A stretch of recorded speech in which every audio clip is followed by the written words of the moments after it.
Age of Fission radio show with your host, Lonnie Clark.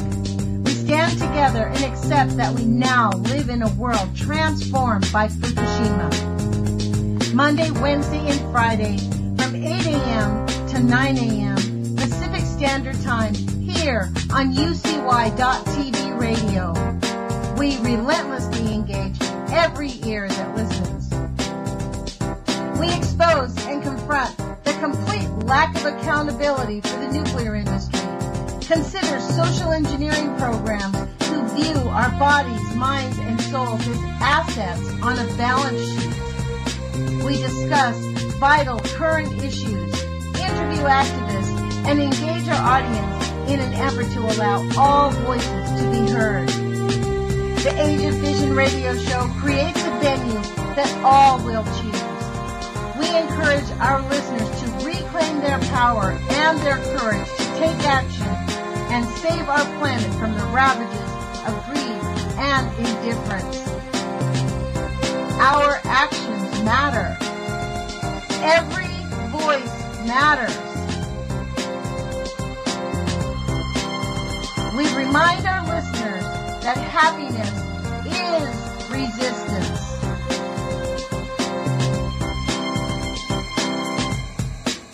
Love is greater than fear.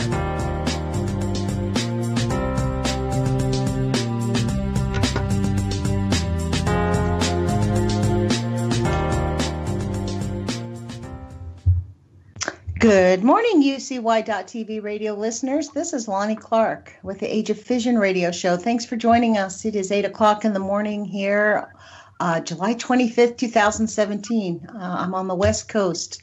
We really appreciate you tuning in. I'm very excited about our guest, Mr. Chuck Johnson from Oregon Physicians for Social Responsibility. We attempted to do this a few weeks ago, if you remember the show where it was totally dead air for half an hour. That was there was no one to help Jules out while she was still recuperating. So we've rescheduled, and this morning we have Chuck on the air with us. Thanks, Chuck, for joining us. We really appreciate it. That's great to be here, as always.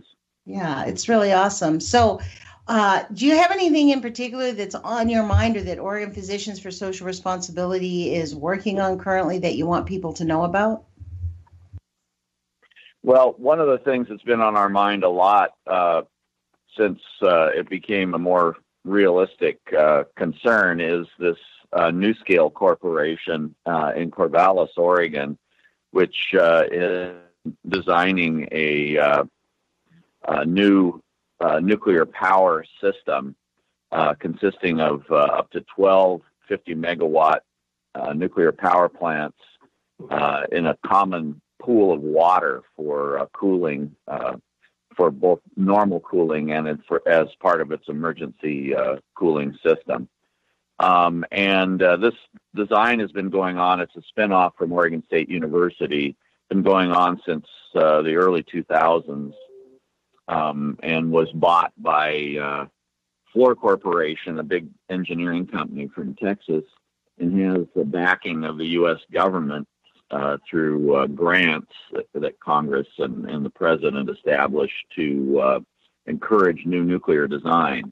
So they're in the design phase with the Nuclear Regulatory Commission right now, and they are the one, at this point, shining hope of the nuclear power industry to design and build a new system that actually works and that they can mass produce and sell all over the world. And we have a lot of concerns about it, just as we would about any new nuclear power system. But this one's in our backyard, and we feel a lot of personal responsibility to question whether this is a good idea and stop it from happening in Oregon and Washington, and help our friends in Idaho and Utah prevent the proposed first one that they want to build out near Idaho Falls, tentatively scheduled at this point for completion in 2026. They were saying 2023 last year, so it's already slipped 3 years.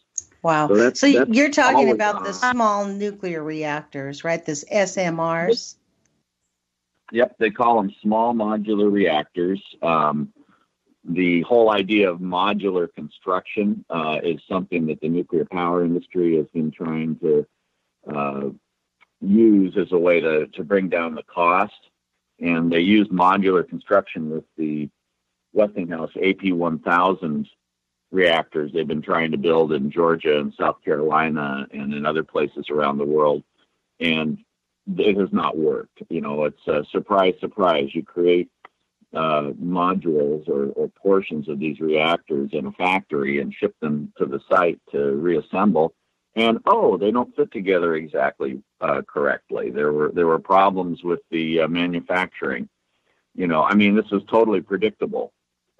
Who hasn't heard about recalls with automobiles and other complicated things that are built in factories? This is a complicated technical machine that needs to work perfectly, and you're going to try to mass produce it.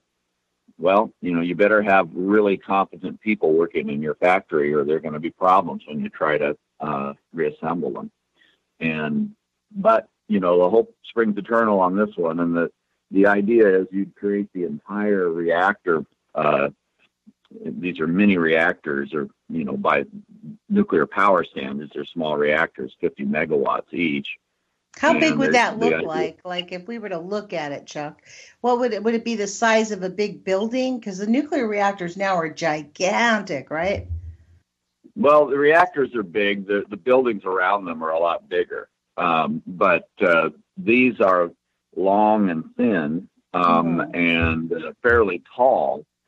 But you could fit one with its shielding around it to protect it from bumps and so forth on the road on the back of a semi truck is what they're claiming. You basically a typical long haul semi truck with a contraption for holding this thing in place so that it didn't bounce around too much before you got it to your site. And that's how they're selling it, is these modules would be delivered by semis and then assembled with the construction of the plant itself would be the non-functioning parts would be done locally, and all of the parts that were involved in the reactor would be brought in from factories and assembled on site, with as much of the manufacturing and the assembly done off-site, so that it's more a question of just connecting things together when you bring them to the site. That's the whole theory. And the idea is that if you build enough of these and mass produce them, then the price comes down and they start to become competitive. But boy, I remember a few years back, Westinghouse, before they had their financial implosion and declared bankruptcy this last year over the large reactors they're building in the South, was talking about small modular reactors, and their president was saying, you'd have to have orders for about 40 or 50 of these reactors before you'd start to break even. And so far, they only have the one order that isn't even completed yet. It's not finalized yet with Utah municipal utilities. And didn't you say it's already been pushed back 3 years? Well, in terms of the completion date that they're projecting, that's all speculation anyway, because right now they have to get through the design proving phase with the Nuclear Regulatory Commission. They submitted their design in January this year, which was already a couple years later than they originally hoped. And they're expecting to be done by 2020 with getting design approval from the Nuclear Regulatory Commission. And that may happen. The Nuclear Regulatory Commission has generally been very favorable to never nuclear power industry. Almost, generally that's that makes me laugh. An understatement. Yeah. They've never seen a license application they didn't like. They even knew that Columbia Generating Station, when they found out they intentionally lied after the work your organization did about the earthquakes, there was no conversation about revoking their license. None. No, they don't do that.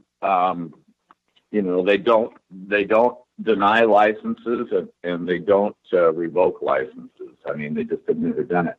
Even with those reactors at San Onofre, that the steam generators that that had shaken themselves apart months after being, these new and improved steam generators, the tubes were cracking almost immediately after they were installed.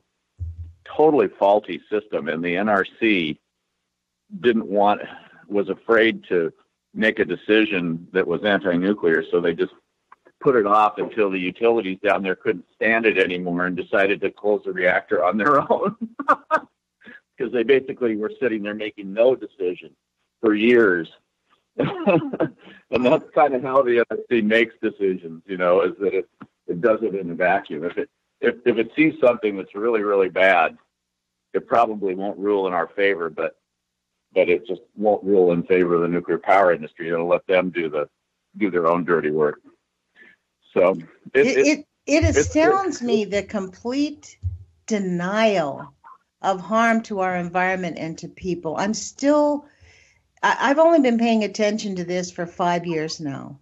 And I think about men like you and women like other activists like Heidi Lambert and Helen Caldicott, who've been after this for so long. And it is astounding to me the complete level of denial still by the Nuclear Regulatory Commission that this really is a serious problem. They act like it's just like it's something slight that we can just clean up, like it's no big deal. Just go get the mop and we'll wipe it up. It blows me away, Yeah.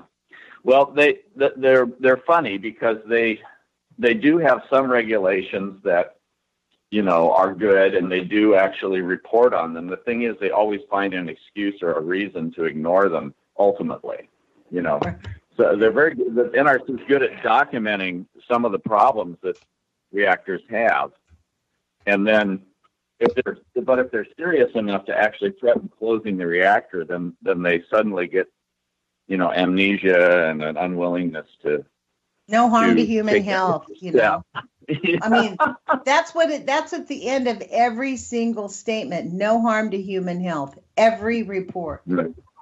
Right. No immediate harm. They always say that, no immediate harm. Because, the thing is, they're not really lying when they say that. We know it's kicked down the road, 30 years from now. So.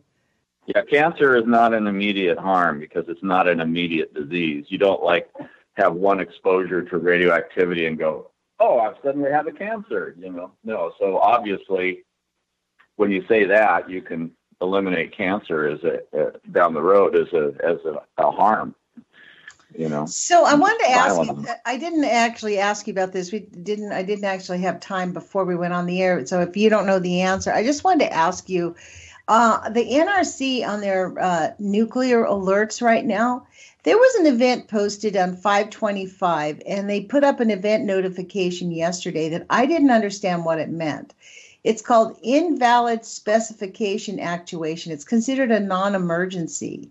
So what happened was it was a post-maintenance test for replacement of the power pressure vessel low water level 3 indicator.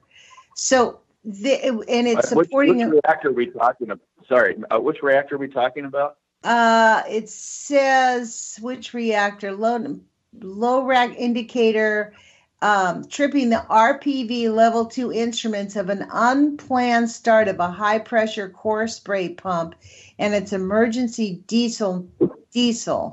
The reactor pressure vessel flooded up during the fueling outage and thus... Again, what reactor are we talking about? Where is this? Region. This is what it tells. This is the information. This is why I don't really go to this too often. It says reactor type 2 GE5, RX type 2, unit 2 at the Columbia Generating Station. Unit 2 at the Columbia. This is the CGS. Well, Unit 2 is the Columbia Generating Station because that was Unit 2. All right. So what happened? So they had seen this. Yeah, this says during the event, a single train HPCS system initiated normally but did not inject into the reactor pressure vessel as expected due to flooded up conditions of the reactor pressure vessel for refueling outage activities. The emergency diesel generator started normally in response to the initiation signal of HPCS, which is the high pressure core spray pump. Both HPCS and the emergency diesel generator functioned successfully. So what does this mean? Because it said it did not inject into the RPV, which is what? The reactor pressure vessel, due to RPV level being above level 8, which is an interlock to close HPCS RPV injection valve. When I read that kind of freaked me out. Does that mean anything? Like, I don't understand any of that. Yeah. Did you? I don't understand it entirely. I'm going to have to look into it, but it's an additional problem they had. It sounds like with the restart. It's one they didn't report at the time. This was something that got posted when? I'm going to go look it up. Well, it was reposted yesterday, 7/24. I kind of look at these. I just type in NRC. I just type in nuclear alerts, and it'll take me to the NRC nuclear alert page. And I kind of just check in to see. No, I know that, but I mean, did it just show up? 7/24 was the last notification. The actual event started 5/25. Right. Because it was, the actual event started at 5:25. Yeah, well, on May 25th, and then they're just now midway. Excuse me, hang on. That was midway through the outage, so that's something they didn't report. They had some problems at the end of the outage that they reported because they were having trouble powering up, and they had to. I mean, it was obvious because they had started powering up and then they kind of lulled out for a couple of days at a really low level, and then they had to explain what that was about. But this is something that happened during the outage that I had not heard about, so I'll have to look into it. We'll have to be on a different show. But there are more complications at CGS. They were hoping that this outage was going to be the one in which they proved themselves to the Institute for Nuclear Power Operations, which is this independent agency that the nuclear power industry set up after 3 Mile Island to monitor themselves. And they're actually a little bit more strict than the NRC in terms of operation, because they compare reactors against themselves. The NRC does not against the rest of the nuclear power fleet in the United States. And they grade everybody on a curve. So, the NRC just has certain red lines you aren't supposed to cross. And when you do, then you get downgraded a little bit. But they don't have like an overall rating of how's your reactor doing compared to the others. INPO provides that. And the Columbia Generating Station has been in the bottom quarter now for years, a couple of years now. They because of a series of problems that they've had at the reactor. They've been an underperforming nuclear power plant compared to others around the country. And it was so embarrassing to them that they got INPO to which is, again, this private agency, to say, well, we're not allowed anymore for proprietary reasons to publish our ratings. They were even requiring them that they not board members. Wow. Because they're a public body, and if they do, then it becomes public information and it's proprietary information. So they're basically institutionalizing hiding things from their own board about the performance, which is really crazy.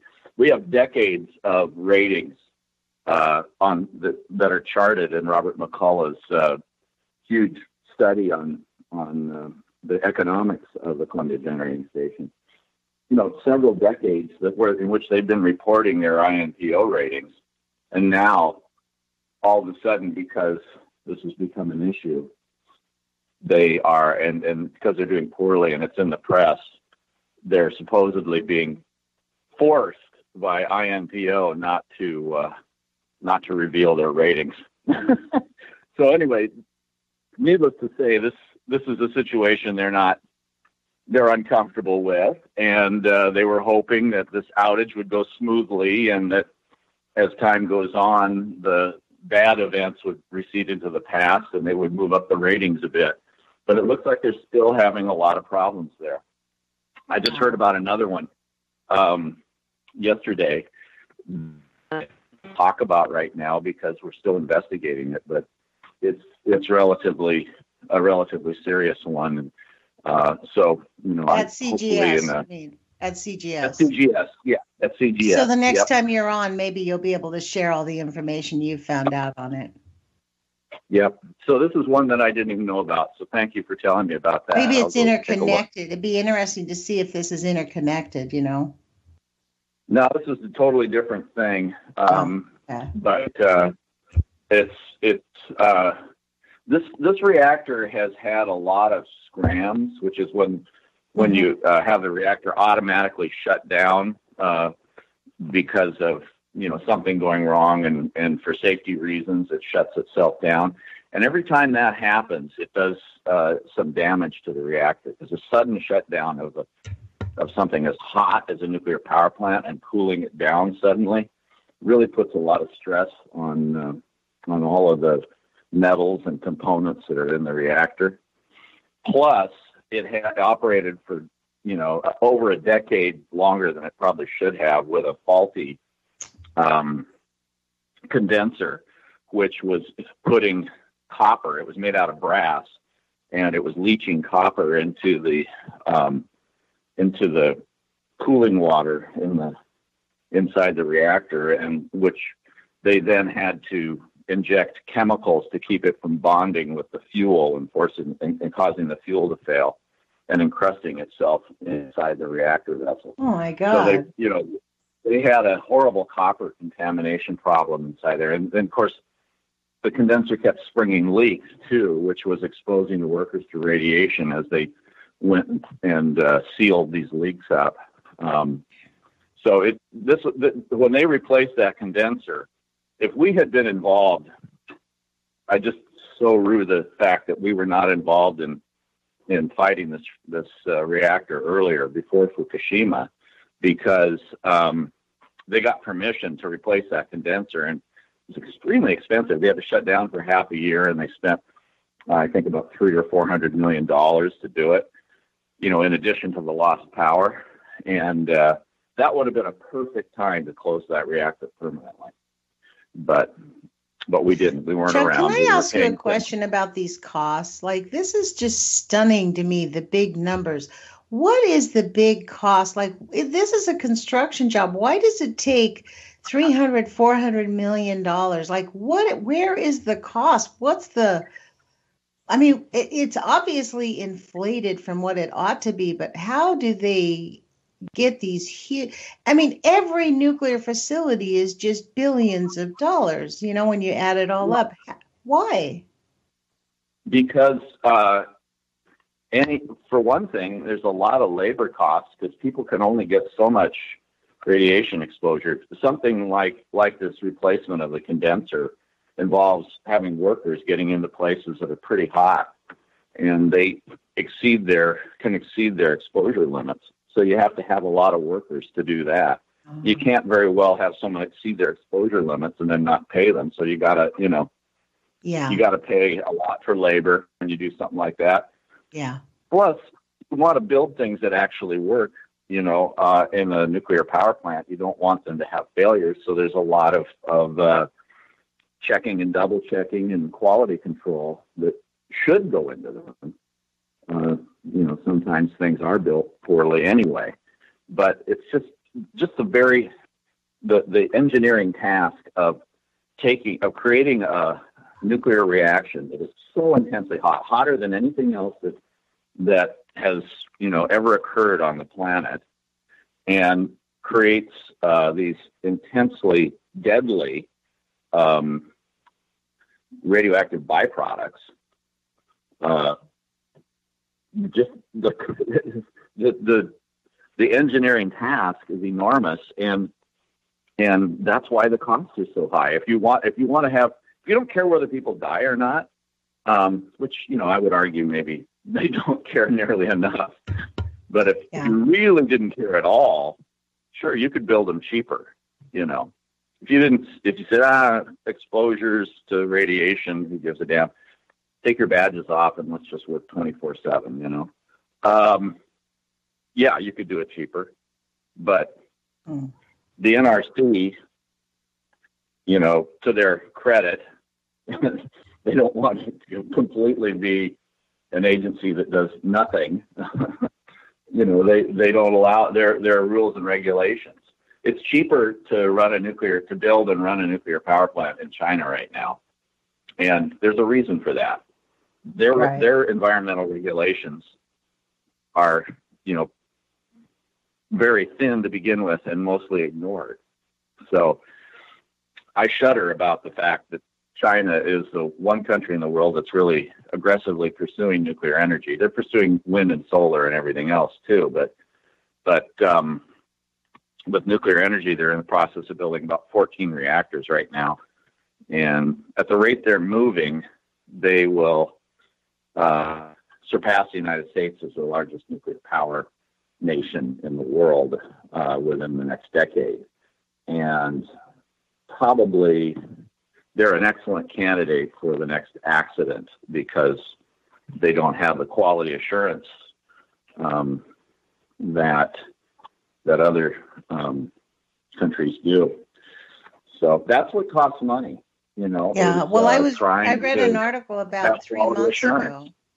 I read an article about 3 months ago that it was only one nuclear reactor, and I don't remember the details of where it was, but they had issues because their concrete didn't hold up to standard, like just their basic concrete. They had some concrete that didn't stand up to the pressure of the design. So it was halfway built and then it just collapsed down. So the article was about how they had to bring in a better grade of concrete to actually clear the debris. It put it back, they said 5 years, just clearing the debris and finding better concrete and doing things, starting over was like a huge step because of their quality assurance was quite low. So, that is kind of a frightening thing. Like, you have to actually trust the manufacturers that they're going to build these things, even if the design is faulty, but just building it could be a dangerous factor. Well, the prime example currently is France, which was for years held up by the nuclear power industry as being the shining example of how to do nuclear right.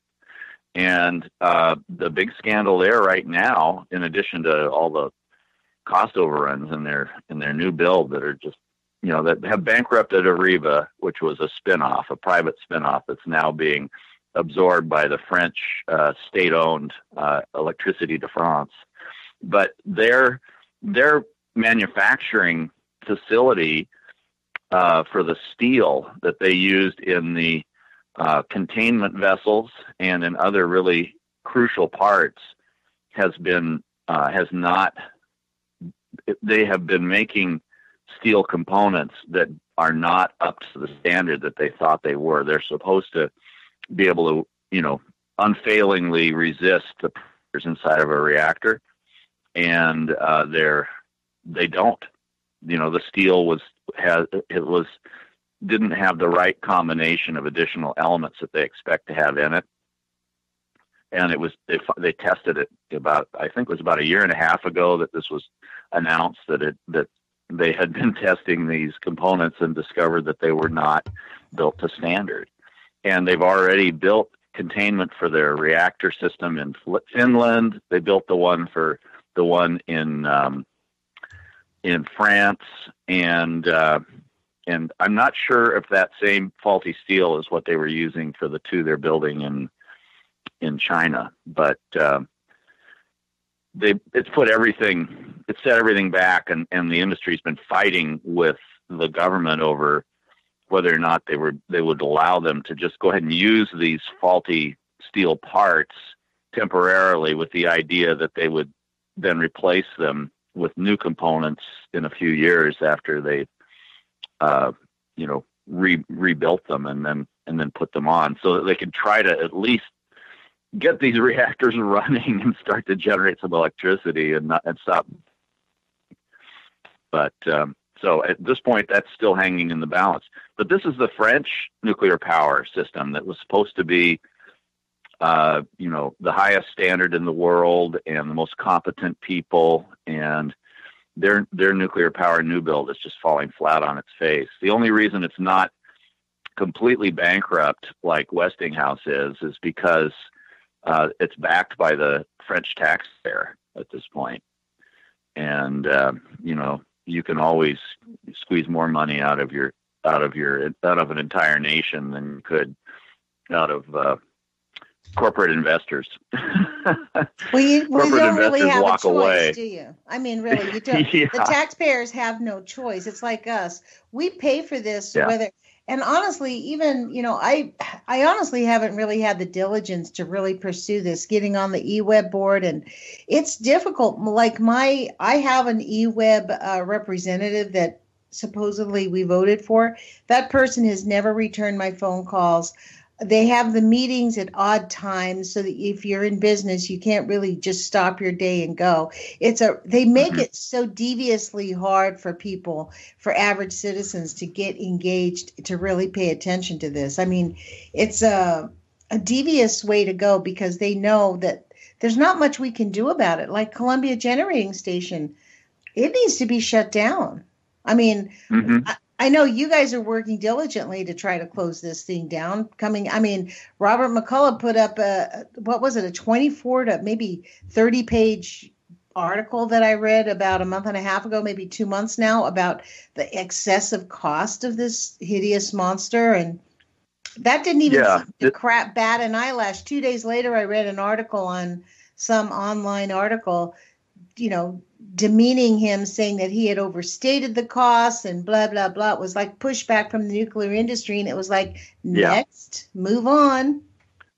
Well, the thing is, it's a weird situation in terms of costs for us here in the Northwest, because there's what they call a net billing contract between Energy Northwest, which is this consortium of electric publicly owned electric utilities in Washington State, and the Bonneville Power Administration. And so you can see what the costs are, and Rob has done that. He's isolated out the costs. They're not actually challenging him on that, because they can't. It's their own figures. But what they're challenging is the replacement power, and they're claiming that, he's overstating what could be bought on the market, or he's understating the cost of if you replaced it only with renewable energy. That's right. Which is what this latest report is. The latest report is about, because the first one he did several years ago said, hey, if we actually bought power on the market, we could be saving a couple $100 million annually as a region, just by closing the Columbia Generating Station. Now, that would involve buying some power that would be generated from carbon sources of natural gas, because natural gas is cheap right now and looks like it will be for a while thanks to fracking. So this is not great. But if you're just going strictly by market forces, which a lot of these conservatives normally would, except that it involves something they like, which is a nuclear power plant, then you would say, why are we doing this? So that argument didn't seem to hold enough water, and we have a lot of legitimate concerns among environmentalists about replacing one evil with another. Well, so it goes back to what's really the real cost, right? When they say fracking's cheap, it's kind of like the nuclear stuff is like, yeah, it's carbon free while it's running, but cradle to grave it uses a lot of fossil fuel. Fracking is quote cheap, but it causes a lot of environmental and human degradation. It really breaks down our living support system. So is that cheap? Right. I don't know. Well, yeah, that's it. I mean, if you externalize the costs to the environment and to the rest of humanity and the planet, then sure, something can be cheap. If you're causing excess methane gas to leak out into the environment and become an even more potent greenhouse gas in our atmosphere, that's an expense, but it's not one that gets billed to the drilling company. Right. And another expense is the contaminated water that the people living nearby have to either drink or avoid, But that's, again, not something that the drilling company gets charged with under our current laws. But so anyway, we agreed that natural gas is, not something we want. It's something we want to be phasing out, not encouraging. So So Robert's second study was purely on what it would take to replace it in a carbon-free way. And he found that it could be done, and it could be done economically. And that they were challenging that. And they're on they're on better ground on that, because even though the price of solar and wind has come down a lot, and even though we have hydro in this region, and we already have existing natural gas plants that we're using in this region that could be used to balance the load of the renewables, it's a little closer call in terms of cost, but it's comparable, and it's only the trend line. It looks like it only gets better. The cost of the reactor is going to become more and more expensive as the plant ages, and the costs of solar and wind continue to drop. And our ability to store using batteries or pumped storage are looking more attractive as time goes on as well. So eliminating the need for even our existing natural gas plants over time. So I think, the trend lines are heading our way. We just have to hope we don't have an accident at that stupid reactor before the natural trends help us win. Or Diablo Canyon. I mean, we have quite a few sort of really frightening places that are potential serious disasters between Indian Point, Columbia Generating Station, Diablo Canyon. Mm-hmm. Those are all, to me, the hottest, the most dangerous facilities still operating because of their locations, and the damage. Considering that CGS is right on the Cascadia, right in that Cascadia zone of the fault line, and there's a lot of rumblings going on. I mean, there's a lot of anxiety. I know, at least I've heard that here in Eugene. People are very conscious of the fact of the Cascadia fault line. Well, okay, here's something that Bob Alvarez, who's a longtime nuclear critic, turned me on to that I somehow missed. But apparently, U.S. Secretary of Energy Rick Perry agrees with us on that. Believe it or not, he was giving testimony in support of this new bill to encourage the revival of a Yucca Mountain nuclear waste site, and also an interim storage site for storing high-level radioactive waste. And part of his reasoning was that Energy Secretary Rick Perry warned that some U.S. facilities that store nuclear waste are at risk of suffering a catastrophic disaster. Let me read you the exact quote. This is from a CNBC link, and it has actually tape of him saying it. He says, let me find it here.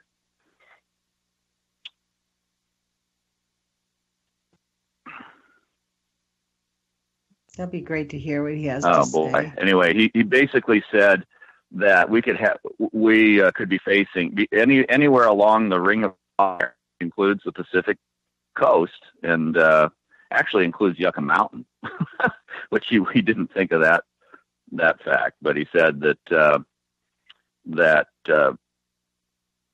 let's see now, here it is. Having those spent fuel rods and those cooling ponds in a region of the world that's inside that ring of fire, as they call it, and the potential to have a geologic event, we could have a repeat of what happened at Fukushima to some degree, Perry told members of the House Committee on Appropriations. Wow. Isn't that wild? That's just crazy. But thank you, Secretary Perry. You're right. Yeah.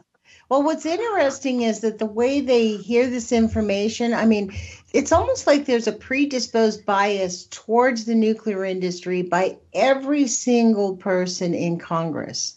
Like they don't ever come out against it. They're automatically predisposed to building new reactors, improving nuclear power.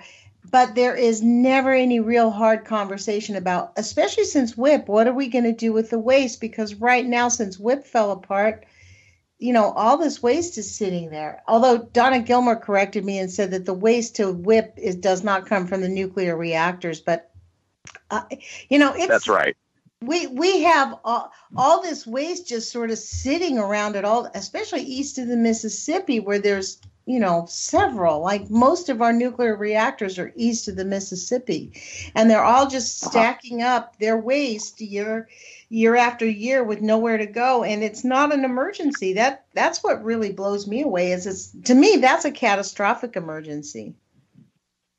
Well, that's it. There's a guy named Mark Rabinowitz who lives in your town. I don't know if you've come across. I do know Mark. He makes a statement that he quotes someone. I forget exactly who, but this is more his statement in my mind now.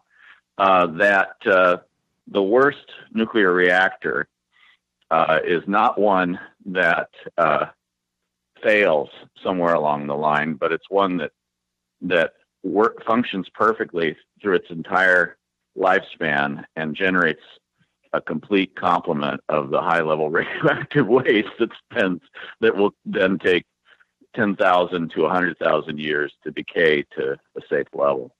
So basically, the point is, these are the Columbia Generating Station is really ought to be renamed the Columbia High-Level Radioactive Waste Generating Station, because that's what all of them are. They generate mounds and tons and, you know, enormous quantities of extremely deadly material, so deadly that if you stood next to it unshielded, you'd get a lethal dose in seconds.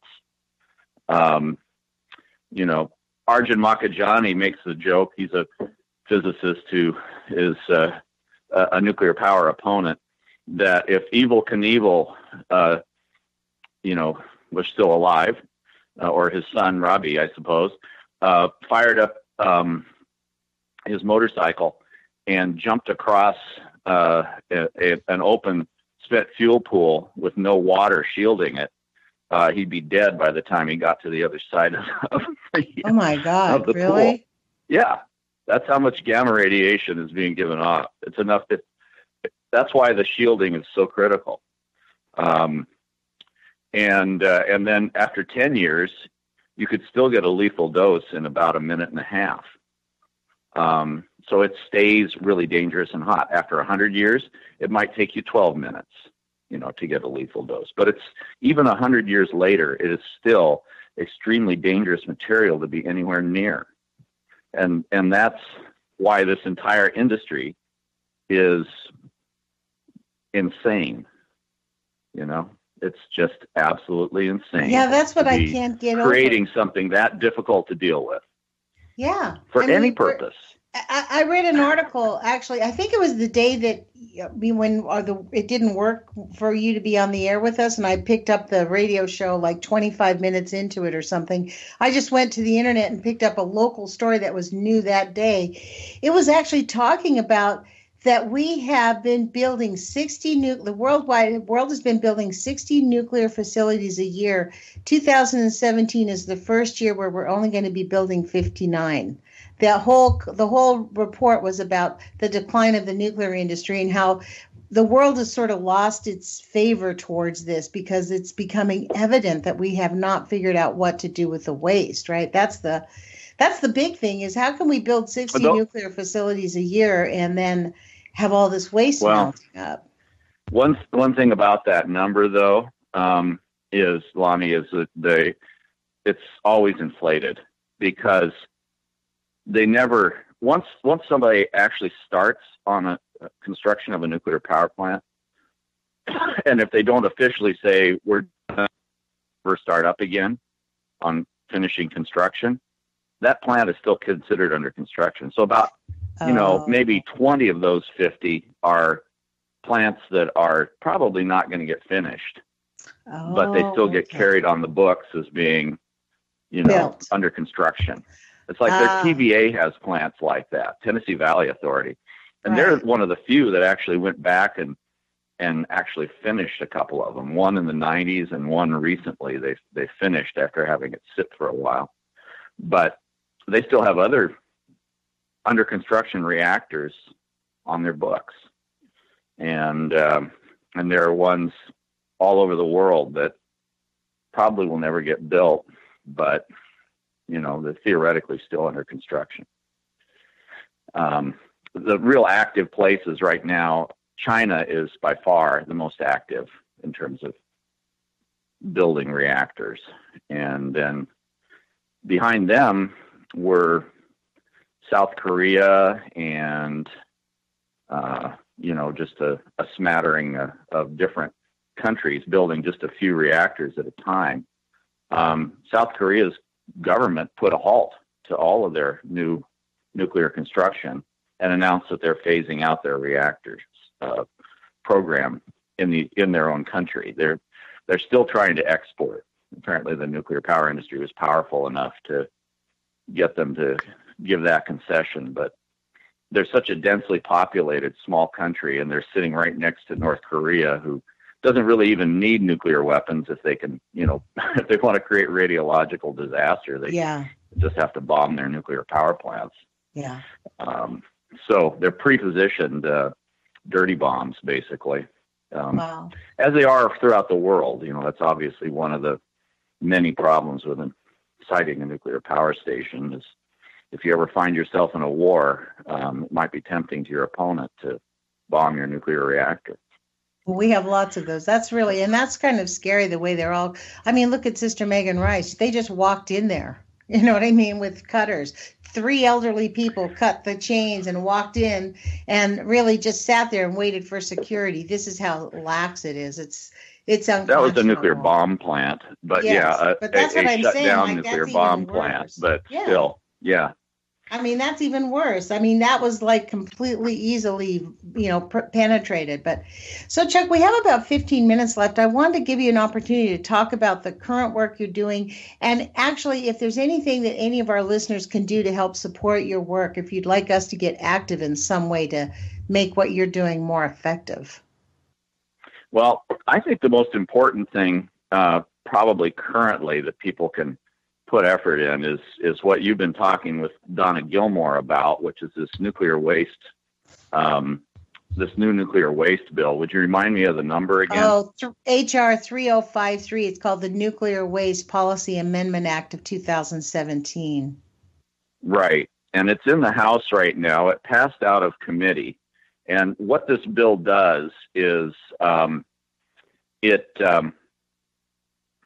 revives the whole nuclear waste storage effort, which has ground to a halt. During the Obama administration, President Obama promised Senator Harry Reid and Nevadans that he would shut down the efforts to make Yucca Mountain the high-level nuclear waste repository for the country. There are very good technical reasons why that's wise, but it was pure politics, because in Nevada it's poisonous to be in favor of Yucca Mountain, because people are rightly very concerned about all that waste coming to their state. So even the Republicans, including their current Republican governor, are fighting it as hard as they can. They even have their own agency that has been working full-time fighting it now for a couple decades. Well, I read Senator Miller said that if it gets to the Senate, it's dead on arrival if it's the way it is. There's no way they're going to fight it tooth and nail. They know. But this is the issue. Well, we cannot let it get out of the House. We have to call every one of our elected officials in the House and say, and just keep calling him and call all of them that you know about. I know yesterday I spent a little bit of time with Pete DeFazio's office sort of explaining it to him, and I actually directed them to please go to santanofresafety.org. While I was on the phone, I said, look, she's got all the information. She took the time to read the 75 pages that I know your office probably didn't have a chance to get to. So it's disseminated there. This is not something that we can encourage, because even our own Kurt Schrader, Representative Kurt Schrader, Democrat from Oregon, he is in Newport and he's in Salem. That's our representative. He actually co-sponsored it. He signed up on July 17th.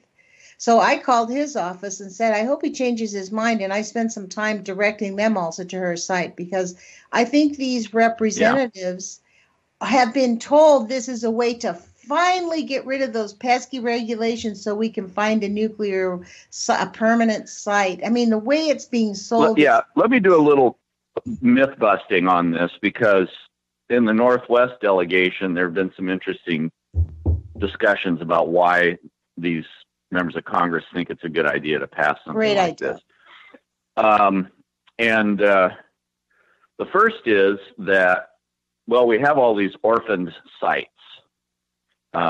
What that means is you've got a nuclear power plant that's closed down, like our Trojan plant on the Columbia River north of Portland in Columbia County, has been closed since 1993. But all of the high-level radioactive waste that was generated at that plant is still there on site. That's the one thing they still have remaining there. They've torn everything else down and taken it up to a dump site at Hanford.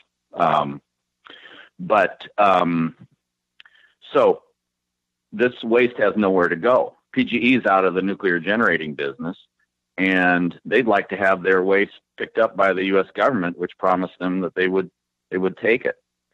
But again, the dry cask storage, with as many problems as I'm sure Donna Gilmore has given you over the years, particularly dry cask storage of the lower burn nuclear fuel that you would have at Trojan, because that fuel predates the decision by the NRC to allow people to leave their fuel in their reactors longer and make it hotter and less stable, but it's safer to keep it on site there than it is to be moving it continually, which is what this bill envisions. It envisions setting up a temporary waste site, finding a volunteer community in the United States, most likely a couple of communities in New Mexico and Texas have business interests that want to attract this waste site. And then supposedly it would be temporarily stored there until there's a permanent disposal site. Well, as I said before, Yucca Mountain is supposedly going to be that permanent site, but their state is geared up for decades of fighting the government over it. That waste, once it moves, is likely to stay there. But even if it doesn't, you've added to the risk of having this material get out by transporting it twice. Senator Jeff Bingaman from New Mexico, when he was still serving in the Senate, established the Bingaman principle, which is no interim sites that aren't connected to a permanent decision for disposal. So this bill claims to be that, but it's far from that. And it also, if you pick a volunteer site that's far away from Nevada, you've really increased the risk that you're going to have an accident somewhere along the line in transporting the material. And as I said, it stays hot for a really long time. It's really dangerous material that if you had a train, fall into a canyon or some other situation that is beyond the design of the packing containers, canisters to withstand, you could have a release of this really, really dangerous material into the environment. Well, once that genie's out of the bottle, it's very hard to get back in it. I mean, this bill eliminates environmental analysis for transport of nuclear waste in those casks. It also eliminates environmental safety reports, and it also requires that we start paying them for interim storage facilities, even if there's none built. I mean, right. It's an unconscionable. It's obviously written by the nuclear industry. It's just another giveaway to the nuclear industry, and it's being sold as a way to move us towards the solution to nuclear waste. But what it is it's funny. It's for years during the Obama administration, you had the Senate with one nuclear waste bill and the House with another, and the Senate nuclear waste bill was, okay, we can't win on Yucca Mountain. Let's set up an interim storage site. And there was some push from Senator Feinstein in California for this, because she's reacting to pressure in the San Onofre area, not from Donna Gilmore, but from others who want to get their spent fuel away from San Onofre as quickly as possible. Right. And so the Senate was in favor of setting up a system for voluntary interim nuclear waste sites, and the House would say, no, we want Yucca Mountain. And so between the two bodies, they couldn't get agreement as to how to go forward. This latest bill from Shimkus, Representative Shimkus from Illinois, who was has been one of the big Yucca Mountain proponents, combines both in the bill, and they're hoping that this will pass, and that now they'll come to agreement that we're going to try to do both tracks at the same time. But the thing that's kind of holding it back, and the reason they probably haven't had a vote yet, is that the nuclear waste fund, a lot of people think, okay, naturally these nuclear power companies have been saving up money for the cost of storing this high-level radioactive waste, right? Yes, it's in their budget. They have to set aside a certain amount of dollars every year in order to have this waste disposed. I would argue it's not enough money, but it's some money, and it's been going into a fund theoretically that would be available for, and has been available for the Yucca Mountain work they've done thus far, but would be available for a permanent repository. The trouble is, like Social Security funds, Congress just takes that money and puts it in the general fund, and then keeps a tab as to how much is owed. So for them to actually begin the process of reopening Yucca Mountain and doing an interim waste site, they have to actually spend general fund dollars. They have to, the Republican Congress, which is trying to shrink government and is constantly not allowing new programs and is cutting back on old programs, has to actually put out, I think what I've heard is about $1 billion to get this nuclear waste program going again. And to the real budget hawks in Congress who don't want to spend money on anything, this is new money, and it has to displace some other old money that would get cut. And so that kind of thing becomes very difficult in Congress to do, and $1 billion is a lot of money to displace. So that may be what's holding up that vote in the House right now, is that fact. But it's a big ally for us right now, is the fact that Congress doesn't want to spend money, and that's probably one of our best arguments right now as well, with some members of Congress who don't understand or care about the safety issues, but are fixated on the federal budget. Well, that's a good argument that we can do to call up and stop it. I understand that Donna says she's heard that it's going to be voted on this week. So the time is now for us to call if we're going to make an effort to stop this thing and not let it get through the House. I mean, and right. That's a good point, is actually to focus on the cost, because obviously they don't care about the safety. I think in the case of Representative Blumenauer, Representative DeFazio, and Representative oh God, terrible! I'm blanking on her name right now. The Washington County U.S. member of Congress. In any case, if she represents you, you know her name, and I don't know why I'm not thinking of it. And you know what, Chuck? We have 15 seconds. Oh my gosh. You've been listening to Chuck Johnson. Contact them all and talk about the safety issues. Those people should care. Exactly. And take action this week, you guys. We'll talk with you guys tomorrow. Take care. All right. There you go. Bye, Chuck. Thanks for joining us. Bye.